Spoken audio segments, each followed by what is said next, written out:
এইমাত্ৰ আহিল এটি অতিকৈ দুখ লগা খবৰ।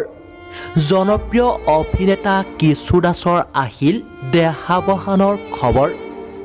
দুৰাৰোগ্য কৰ্কট ৰোগৰ সৈতে যুঁজি অৱশেষত জনপ্ৰিয় অভিনেতা কিশোৰ দাসে নিয়তিৰ ওচৰত হাৰ মানিলে। ৰক্ত কৰ্কট ৰোগত আক্ৰান্ত হৈছিল অভিনেতাজন।